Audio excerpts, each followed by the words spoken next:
Hi there, I'm Emily Kelly. I'm talking to you today about spinal immobilization. I want to take 1 second and ask you to think about something for me. You're out having fun at a party, you're going from bar to bar, and then all of a sudden one of your friends has been drinking too much. They slip, they fall, but they don't happen to get up. That's when EMTs will arrive in an ambulance and they're going to come and help you. So a lot of times people don't know, but we're going to end up putting them on a backboard and immobilizing them, and people are asking us what's going on, and it's going to be uncomfortable and a little bit scary. So today, that's what I'm going to explain to you. I'm going to talk about spinal immobilization, I'm going to talk about the equipment that we use, and also the nexus criteria or protocol that we use at my work as well.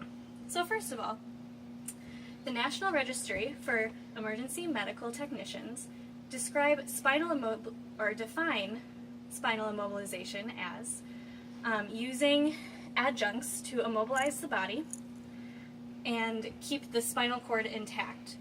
So what that means is that we're going to be making sure that the body isn't going to be moving. The adjuncts we're going to be using is the equipment such as a longboard, a C-collar. We're going to use some straps to keep them down as well and keep them safe. And we're going to use a headbed, which is going to make sure that their head isn't going to be moving around or injuring their neck further. So this is what a longboard looks like. It is thin, it's plastic, but it's rather sturdy. This is going to keep their back straight and hopefully from moving or further damaging their back. We're also going to be holding their head, and we're going to be putting a C-collar on, which just kind of wraps around their neck like this. And that's more of a reminder for them not to move their head.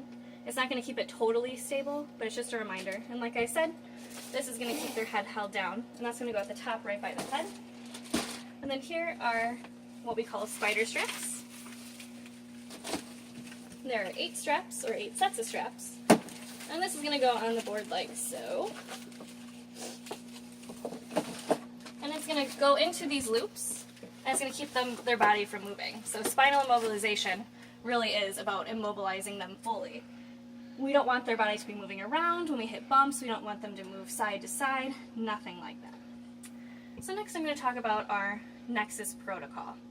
Our nexus protocol involves 5 points. It's a protocol that if we don't have to fully immobilize someone like this, we don't want to. So, the 5 points that we can go over, and if it's no for every single question, they don't have to be fully immobilized in this, and it's rather uncomfortable. So the first point I have is no tenderness in the midline, so along their middle of their neck, their back, and no head pain. I also have no intoxication, so they can't have been doing drugs or have been super drunk. So from the situation earlier, they could not have been super drunk, so we would have to technically immobilize them completely there. I have no focal neurological deficit, so no tingling or numbness in any of their extremities. I also have no distracting injury, so they don't have a serious break in their leg, or they don't have a nice large laceration to their head.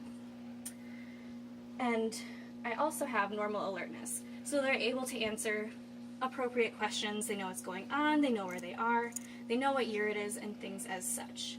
So, to kind of bring things together, today I talked about spinal immobilization, what it was, as defined by the National Registration of Emergency Medical Technicians, which is defined as the use of adjuncts being applied to minimize movement of the spinal cord that we use to do so.